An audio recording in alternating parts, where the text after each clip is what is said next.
것이 가능합니다. 자, 모든 것이 가능합니다. 느헤미야 6장 그리고 빌립보 4장의 말씀을 가지고 He makes all things possible 라는 제목을 가지고 함께 은혜 받는 시간 갖도록 하겠습니다. 네 번째 말씀의 제목은 모든 것이 가능합니다. 우리 같이 한번 외쳐볼까요? 시작. 모든 것이 가능합니다. 모든 것이 가능합니다. 어떻게 이렇게 말할 수 있을까요? 어떻게 이렇게 모든 것이 가능할까? 어떻게 이렇게 말할 수 있을까요? 모든 것이 가능하다. 하나님에게는 가능하다라는 말이죠. 우리에게는 불가능한 것들이 너무 많아요. impossible한 것들이 너무 많죠. 그러나 하나님에게는 가능하다는 것입니다. 이것이 우리의 신앙 고백이고 하나님의 프라미스, 하나님의 약속이 되는 거죠. 스가랴죠. 북극 오ld 테스트먼에 보면은 구약성경 스가랴 4장 6절을 보면요 이렇게 나와 있습니다. 만군의 여호와께서 말씀하시되 이는 힘으로도 되지 아니하며 능으로 되지 아니하고 오직 나의 신으로, 이것은 나의 영으로 되느니라. 자, 이 말씀과 바로 연결이 되는 말씀이 7절의 말씀인데요 이렇게 나와 있습니다. 큰 산, 내가 무엇이냐? 내가 스룹바벨 앞에서 평지가 되리라. 큰 산아, 내가 무엇이냐? 내가 스룹바벨 앞에서 평지가 되리라. 여러분, 이 스룹바벨은요 그 당시에 그 바벨론 포로에서 이제 귀국한, 본토로 귀국한 다시 돌아온 유대 백성들의 리더였던 자였죠. 정치적이고 사회적인 리더였는데 이 스룹바벨 앞에 얼마나 그 삶 속에 큰 걸림돌, 큰 산들이 많았습니까?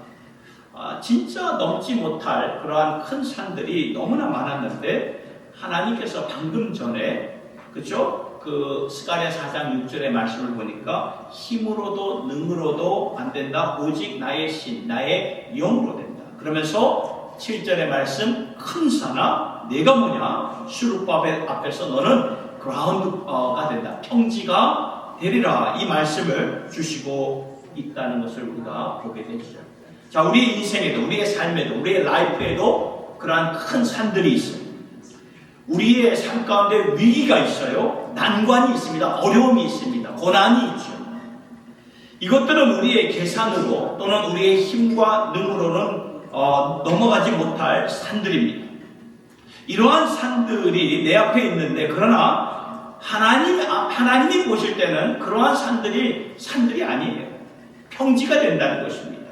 내가 선택한 내 종들 앞에, 내 백성들 앞에서는 내가 내 종을 통해 역사할 텐데 내 종 앞에서 너는 평지가 되리라. 이렇게 말씀하시는 것입니다. 그래서 저는 오늘 여러분들과 함께 삶 가운데 큰 산을 반드시 넘어야 되는 이러한 시점과 상황과 형편이 다 있지 않습니까? 우리가 어떻게 살아야 되는 것을 말씀에서 보고 싶고요. 또 생각하고 싶은 것입니다. 극복해야 되는데, 오버컴 해야 되는데, 극복하기 위해서 우리가 어떻게 정말 어떻게 우리가 이것을 극복해야 될까? 그래서 여러분, 이 말씀을 보기 전에 우리가 한 가지를 좀 깨달았으면 하는데, 하나님께서 이렇게 큰 산을, 내 앞에 큰 산을 극복하게 하실 때, 하나님께서 역사하시는 방법이 두 가지가입니다. 두 가지를 먼저 생각해 보면서 그 다음에 좀 디테일하게 좀 생각해 보고 싶은데요. 그게 뭐냐면은 이것입니다. 우리 앞에 놓인 큰 산이 있지 않습니까? 삶 가운데. 그것을 옮기시든지 아니면 넘어가게 하신다는 거예요. 그러니까 두 가지 방법입니다. 큰 산을 옮기시든지 아니면 넘어가게 하세요. 예를 들어서 이스라엘 백성들이요 애굽의 그 바로 왕의 쇠사슬에서 그 노예 생활을 하고 있지 않았습니까? 거기서 이렇게 풀려 나오게 하기 위해서는 하나님이 개입하지 않으면 이거는 불가능한 일이에요. 수백 년 지나도 수천 년 지나도 이건 불가능한 일입니다. 그래서 하나님께서 어떻게 하셨죠? 당신의 강한 팔로 바로 왕의 그 강팍한 마음을 그냥 꺾어버리지 않으셨습니까? 10가지 재앙으로 말입니다. 10가지, 이 하나부터 10가지 재앙이 갈 때까지 이 바로의 마음이요 이렇게 순간 그렇게 하겠습니다 하다가도 다시 마음이 강팍해서 이 백성들을 못 내보내겠습니다.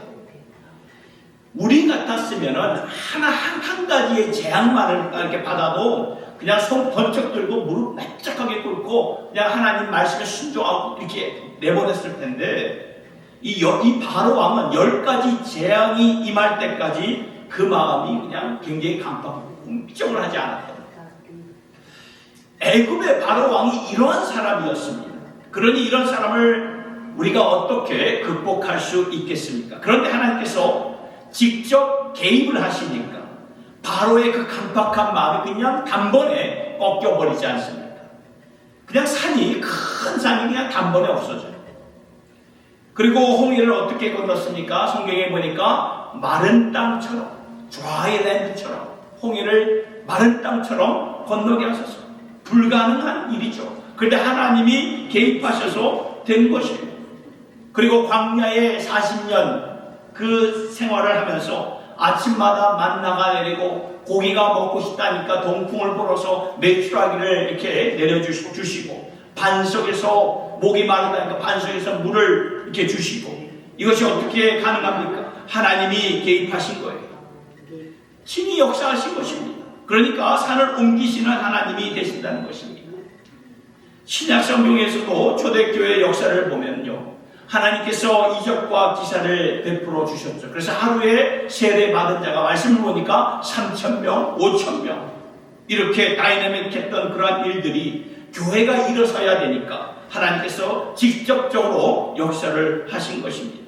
이런 일들을 볼 때 이게 하나님이 하신 것이구나. 하나님께서 완전히 산을 이렇게 통째로 옮겨버리셨구나. 이것이 한 가지 방법이라면 다른 한 가지 방법은 무엇이냐면 이제 오늘 말씀대로 이제 평지가 되게 하신다. 우리를 그 산을 넘어가게 하셔서 평지에 서게 하시는데 이것 또한 너무나 우리의 삶 가운데 중요하다는 것입니다. 넘어가게 하신다. 그러니까 오늘 우리가 본문으로 삼은 두 군데가 있지요. 하나님이 어떻게 하시는가? 이 느헤미야의 경우에는 수룹바벨처럼 귀국한 그 백성들을 이끄는 리더였지만 이 느헤미야 시대에 무슨 프로젝트가 꼭 필요했는가 하면은 무너졌어요. 무너진 예루살렘 성벽 재건이 반드시 필요했던 것입니다. 그래서 하나님께서 포로로 잡혀간 유대 백성들을 돌아오게 하셨는데 본토로 돌아오게 하신 것이 목적이 그 목적이 아니었어요. 본토로 돌아와서 하나님께서 유대 백성들을 통해서 이제 하실 일들을 감당하게 하시려고 돌아오게 하신 거죠. 그래서 돌아오게 했는데 그들이 다시 국가로 세워져야 되고 민족으로 하나님의 제사장 나라로 세워져야 되는데 그러하려면 가장 상징적이고 심장이었던 중심부였던 예루살렘 그 도시가 세워져야 되었던 것입니다. 그 당시에 도시가 세워지려면 그 성벽이 재건되지 않으면 불가능한 거예요. 우리나라도 그렇죠. 오래전에 이 고려시대나 조선시대 그 훨씬 이전에 고구려, 백제, 신라 이 시대 때도 각 지역마다 성을 쌓아서 성 중심으로 도시가 이렇게 형성이 되지 않았습니다. 이스라엘도 마찬가지였습니다. 그런데 저들이 포로로 잡혀간 이 바벨론으로부터 돌아온 지 오랜 세월이 지났음에도 불구하고 전혀 움직이지 않는, 전혀 그 무너진 성벽이 세워지지 않는, 재건되지 않는 그런 방치된 상태였다는 거예요. 이 무너진 성전은 한 세대 전, 오래전에 그 수룹바벨과 학계의 선지자를 통해서 지어게 되었는데 그 후에는 아무도 이렇게 돌보지를 않으니까 완전히 그 예루살렘이 황폐된 땅으로 그러한 상황으로 남아 있었던 것입니다. 그래서 하나님께서는 느헤미야를 일으키셨죠. 하나님을 향한 비전과 열정이 불탔던 느헤미야를 일으켜가지고 그 일들을, 무너진 성벽을 다시 재건하게 하시려는 그 일들을 감당하게 하셨는데 그 과정이 얼마나 힘들었던지, 얼마나 주위에 그 일을 하지 못하도록 방해 공작을 했는지 모릅니다.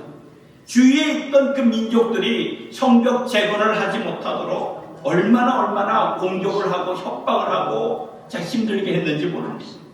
여러분, 그리고 또한 이 자국민이었던 그 이스라엘 백성들조차도 하나가 되지 못했다는 것입니다.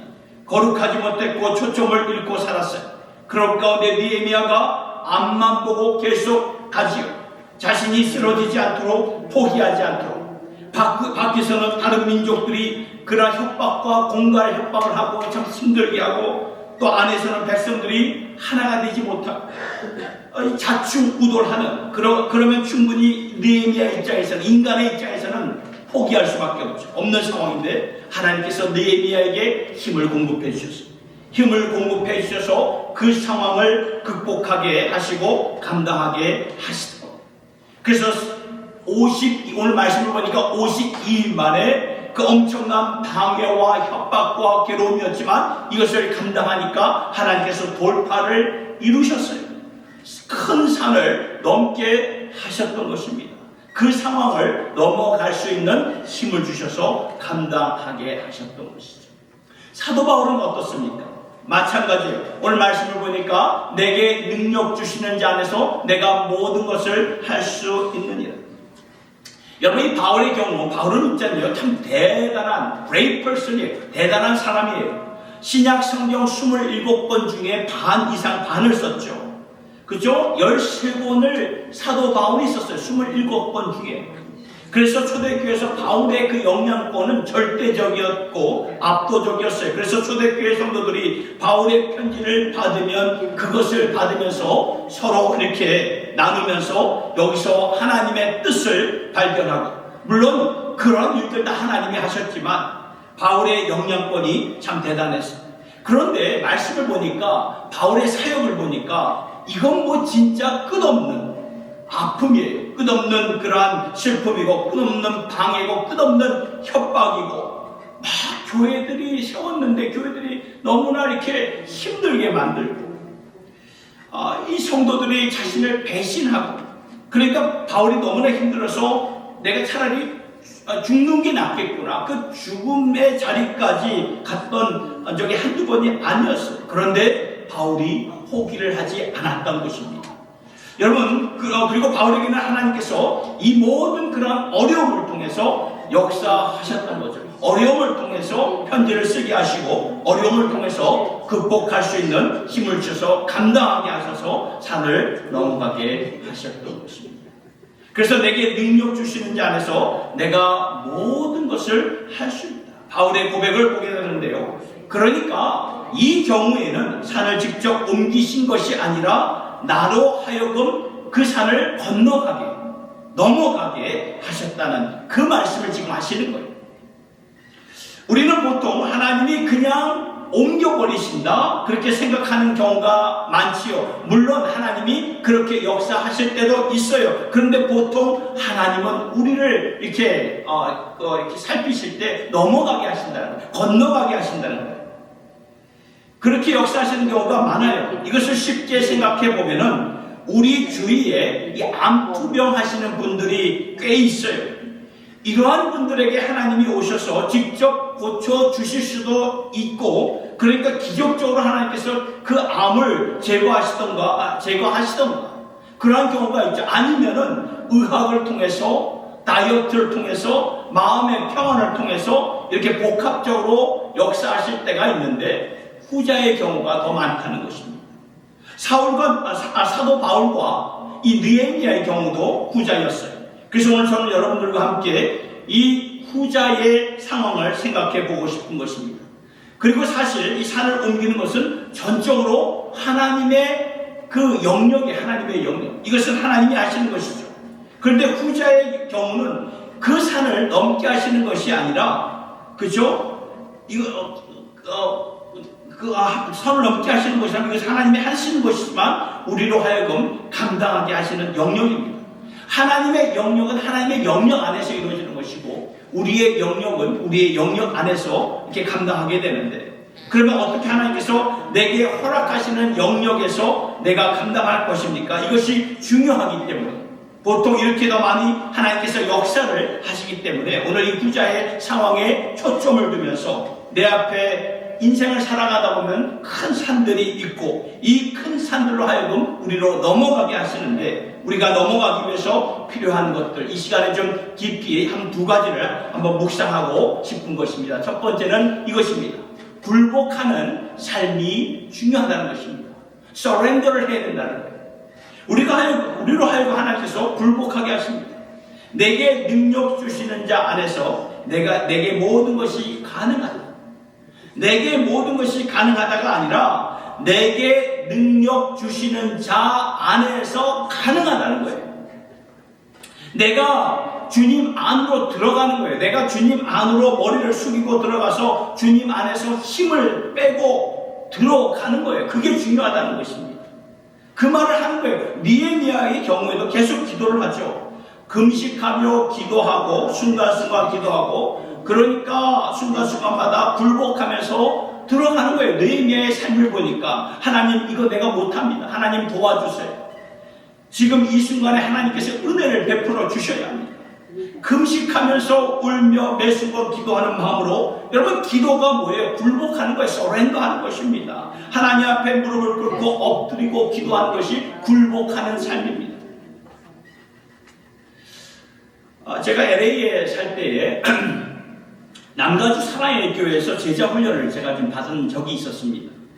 그때 그 교회에서 실행하고 있는 프로젝트가 있었는데 그게 무슨 프로젝트였냐면 홀리 웨이브라는 거룩한 파도라는 그런 홀리 웨이브라는 프로젝트였어요. 이게 뭐냐면은 기성세대, 그러니까 부모 세대와 자녀 세대가 연결이 되어야 되는데 연결이 안 되니까 기성세대와 다음 세대가 이렇게 어떤 커넥션이 안 되는 것입니다. 자꾸 따로따로 가는 거예요. 기성세대, 부모 세대는 이쪽으로 가는 거고 자녀 세대는 이쪽으로 가는 것이고 그래서 그 교회 담임 목사님이 이래서는 안 되겠구나 해가지고 같은 방향, 같은 미션, 같은 하트를 가지고 가야 되겠다면서 이 홀리 웨이브 사역을 하고 있었던 거죠. 지금 우리나라 대한민국에서도 기성세대, 그러니까 부모 세대와 자녀 세대 간의 차이가 있어요. 있습니다. 분명히 있습니다. 그러나 우리가 지금 살고 있는 미국은요, 이건 이 차이점, 이 갭은요, 훨씬 더 한국보다 더 심각합니다. 더 큽니다. 왜 그러냐면 언어가, 랭귀지가 다르기 때문에 그래요. 언어가 다르기 때문에 문화가 완전히 다르다는 것입니다. 그래서 1세대와 2세대는 완전히 머리는 우리가 동양인, 이렇게 한국 사람으로 보이지만 생각하는 거나 모든 것들이 다 달라요. 완전히 다릅니다. 다른 세계입니다. 그래서 이민교회를 생각해보면 1세대와 2세대는 각각 다른 문화, 다른 세계에서 예배를 드리고 있는데 그러면 이민교회가 무슨 미래가 있을까? 1세대인 부모 세대가 지나가면 이제 끝이구나. 그래서 이렇게 돼서는 안 되겠구나. 누군가는 이 일을 시작해야 되겠구나. 누군가는 이것을 총대를 메고 가야 되겠구나. 해가지고 그 전까지는 그 LA에 얼마나 많은 교회가 있을까? 어느 교회도 시도조차 하지 못했던 그런 상황이었는데 그러다가 이 남가주 사랑의 교회가 총대를 메고 많은 것을 바꾸게 되었던 거죠. 기존에 있던 것들을 포기하게 되고 정말 새롭게 시작하는 그러한 과정 가운데 그 목사님이 목회의 그런 생사를 걸고 9개월간의 프로젝트였는데 막 그 프로젝트를 향해서 가고 있었는데 한 6개월쯤 지나다가 그만 무슨 소식을 듣게 되면 사모님이 암이 걸리신 거예요. 암 선고를 받으신 거예요. 그러니까 그 목사님이 얼마나 충격을 받았는지 그냥 그 9개월간의 그 홀리 웨이브 사역을 준비하려다가 모든 것을 그 순간에 다 내려놓게 되었다고 고백을 하시더라고요. 어떻게 해요? 아내가 암투병을 하고 있는데 그래서 모든 것을 내려놓았다고 말을 해요. 3개월 후면은 이 홀리 웨이브 프로젝트가 끝나는 시점인데 사모님이 암 선고를 받으니까 이제 다 내려놓고 아내를 위해서 사역을 위해서 자신은 기도할 수밖에 없었다고 고백했던 그 말을 기억이 나면서 여러분 이게 있잖아요. 소위 말하는 하나님의 한 수였다는 세상으로 말하면 신의 한 수지만 우리가 믿는데 하나님의 한 수였다는 것을 깨닫게 되었던 것입니다. 목사님은 지금까지 홀리 웨이브 사역을 위해서 준비해 preparation 준비 여기에 막 열정을 두고 막 동분서주 막 뛰어다녔는데 하나님은 어느 한 시점에서 내려놓아. pray. 하나님은 계속 그 목사님 마음에 그걸 주셨다고. 이것을 해야 된다. pray. 기도해야 된다. 그러면서 3개월 동안 그 막바지 준비와 열정이 전면 스톱이 되고, 그러면서 기도를 하면서 다 내려놓고 기도를 하면서 몰입하면서 성령이 개입하셨을 때, 우리 인간적으로 볼 때는 그 사역이 다 물 건너간 것 같고, 사역의 그 프로젝트가 다 와야 될 것 같았던 그런 일들이 오늘날까지, 지금까지도 그 홀리웨이브 사역이 이렇게 왕성하게 퍼져가고, 지역에 있는 교회들도 그것을 이렇게 접목시켜서 그 일들을 하고 있다는 그런 사역의 간증을 듣게 되었어요. 저는 그 간증을 들으면서 이건 하나님이 하신 것이구나. 그런데 어느 한순간에는 굴복해야, 서렌더해야 된다는 것을 깨닫게 되었죠. 하나님은요, 어느 한순간에 우리가 굴복하는 것을 원하십니다. 인생의 큰 산을 넘어야 되는데, 이 산을 넘는다는 것은 내게 능력 주시는 자 안에서 힘을 내가 빼는 것, 내 힘을 빼는 것입니다. 그러니까 포기하라는 말이 아니에요. 기법하라는 말이 아니에요. 이거는 내 힘을 빼고 그분의, 그 주님의 힘이 내 안에 들어올 수 있도록. 여러분, 바람을 탄다는 거 있잖아요. 돛담배가 바람을 탄다는 것은 이 힘을 빼고 돛을 쫙 필 때 배가 바람의 힘을 해서 나가듯이, 그리고 악기를 연주할 때 힘을 빼라고 얘기합니다. 그 레슨 하시는 선생님들 힘 좀 빼야 이 악기를 연주할 수 있어요. 또한 김장을 담글 때 배추가 소금에 절여져야 김장이 되듯이, 그렇잖아요. 힘을 빼야 돼요. 굴복하는 것입니다. 아멘입니까? 그러니까 하나님께서 나로 하여금 옮기시지 아니하면은 넘어가게 하시는데, 그 큰 산을 넘어가기 위해서는 나름대로 인생의 역경이라는 게 있어요. 고난이라는 게 있습니다. 그것을 통해 힘을 빼게 하신다. 내 힘이 들어가지 않게 힘을 빼세요. 완전히 서렌더, 굴복하게 하신다는 것입니다. 그러니까 이것을 아셔야 돼요. 어떻게 보면 그 목사님에게나 사모님에게 암 선고가 내려졌을 때 목사님의 입장에서는 더 큰 산, 넘지 못할 더 큰 산이 생긴 거예요. 이게 뭐야? 이게 뭐야? 하나님의 일을 하는데 이게 뭐야? 하면서 낙심하게 되고 포기하게 되죠. 근데 그런 게 아니라 산을 넘어가고 있는데 더 큰 산이 보이면은 그때 하나님께서 그 영적 메시지를 주시는 거예요. 영적 그 사인을 주시는 거예요. 이제 놓을 때다. 이제 내려놓을 때다. 너의 힘을 다 뺄 때다. 놓을 때, 힘을 뺄 때, 그때는 바로 기도할 때다. 엎드릴 때다. 그래서 마침내 넘게 하신다는 그 말씀입니다. 두 번째는 이것입니다. 우리 앞에 큰 산을 넘기 위해서는 인내하는 삶이 중요하다는 거예요. obedience. 그렇죠? 다시 말씀으로 돌아와서 느헤미야가 오늘 52일 만에 인내하니까 하나님께서 breakthrough를 하죠. breakthrough. 그러니까 돌파를 하세요. 그냥 된 것이 아니에요. 그냥 된 성벽 재건이 그냥 된 게 아닙니다. 사도 바울이 보면 내가 죽고 싶을 때가 참 많았다라고 말하는데, 그럴 때마다 사도 바울이요, 인내를 했어요. 인내를. 하나님께서 돌파를 하셨죠. 내게 능력 주시는 자가 언제까지? 언제요? 내가 인내할 때 내 안에 그릇을 만들어 가신다는 것입니다. 산을 넘는 것도 중요하지만 산을 넘는 과정 가운데 그릇을 준비해서 하나님이 이제 일평생 예수를 닮아가야 되고 일평생 주의 사역을 감당해야 되는데 그릇이 돼야죠. 내 안에 그릇이 준비가 돼야죠. 그런데 그릇이 만들어지려면 인내의 그 과정이 반드시 필요하다는 것입니다.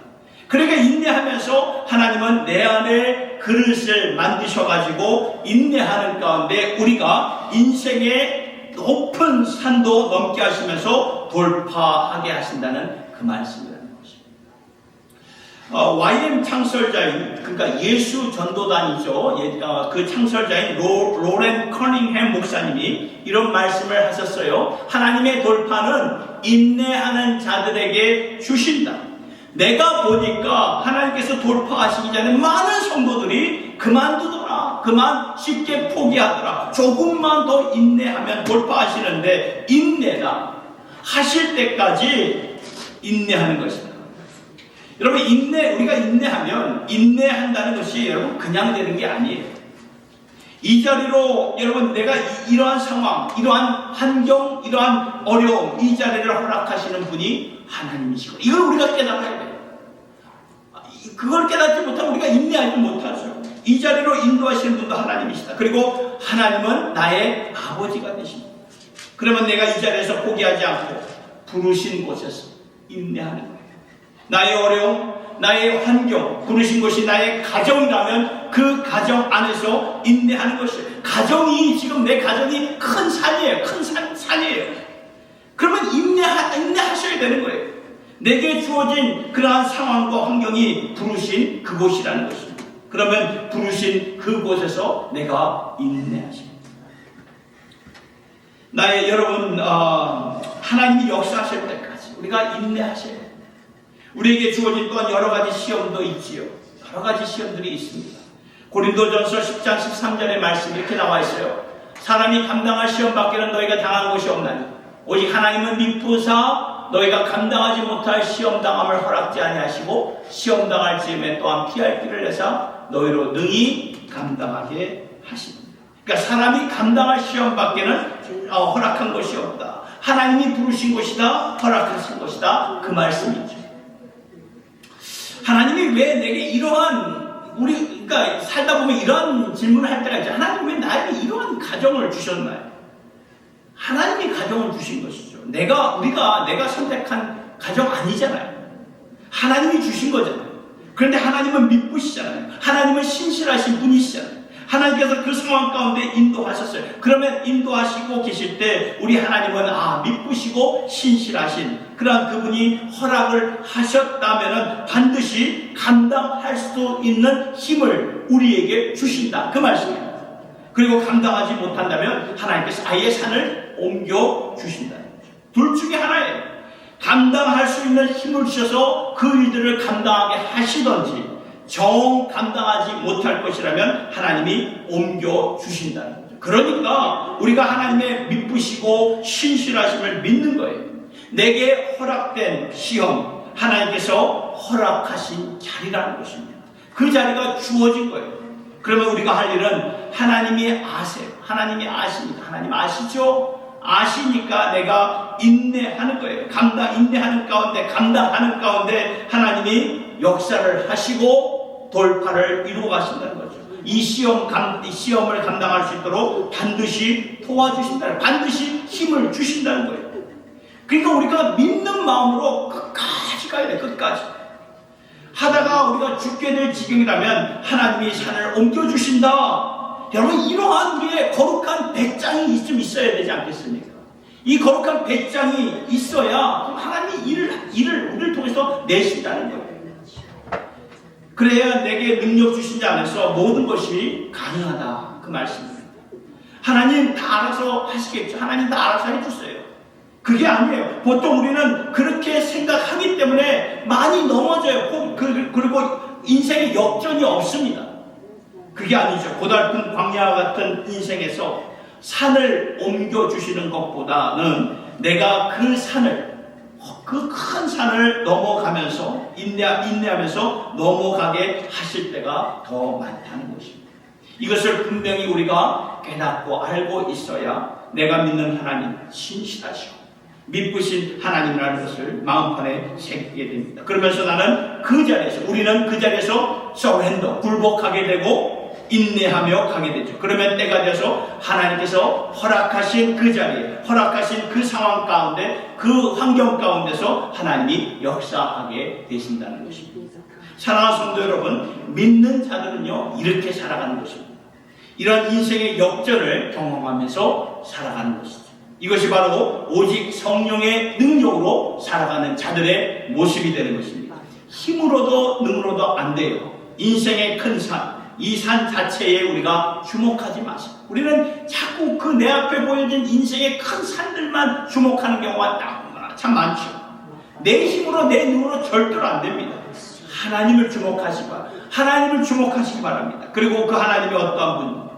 이러한 능력으로 인도하시는 분이시구나. 오케이. 하나님께서 산을 옮기시지 않으시면 주님 손잡고 성령 안에서 내가 올라가는 것입니다. 올라가면 어떻게 되죠? 언젠가는 넘어가게 돼요. 주님 손잡고 가다 보면 넘어가게 됩니다. 넘어가서 우리가 오늘 말씀대로 평지에, 그라운드에 서게 된다는 것입니다. 그리고 그런 식으로 계속 인생의 역전을 통해 가다가 언젠가 주님이 부르실 날이 있지 않습니까? 그때 우리가 주님께로 달려갈 수 있기를 예수님의 이름으로 축원합니다. 우리 내 안에 사는 우리 아까 부른 찬양 같이 한번 다시 불러보도록 하겠습니다. Christ in me is to live.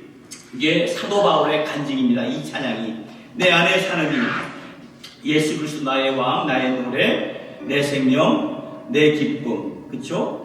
나의 평안. 우리 이 찬양 다시 한번 불러보도록 하겠습니다. 주님이 우리의 힘이요 노래요 우리의 방패가 되신 내 안에 사는 When you download the Fred Meyer app, enjoy over $500 in savings every week. 죄송합니다. 아유, 이게 왜 여기 이렇게 나오는지 모르겠습니다. 예. 죄송합니다.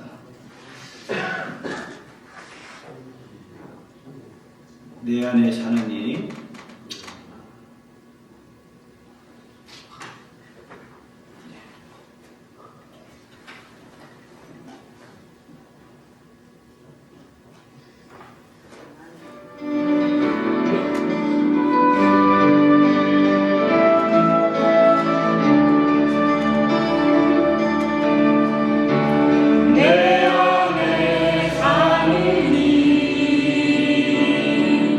예수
시간에 잠시 눈을 감으시고